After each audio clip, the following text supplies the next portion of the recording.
First up, just as new senators and representatives begin their terms, the race for 2016 has already begun. El Paso County Commissioner Darryl announced he is running for U.S. Senate in the 2016 race. KRDO News Channel 13's Greg Miller is finding out how important this early start could be to the next election.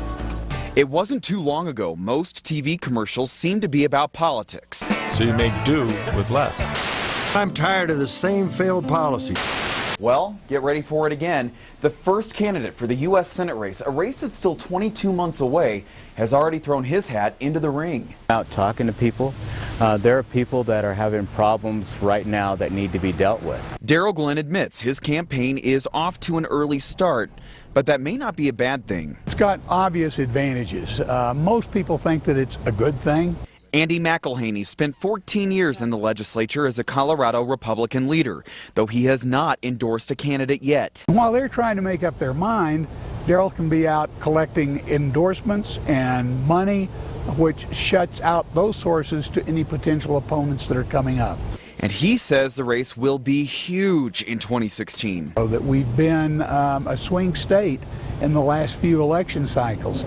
So we're having to put up with what seems like endless, brutal TV commercials that go on and on. So it's something I think we're going to have to get used to. But if you're experiencing voter fatigue, McElhaney says you're likely not alone. Not all upside in the fact that we just got through with that really ugly campaign.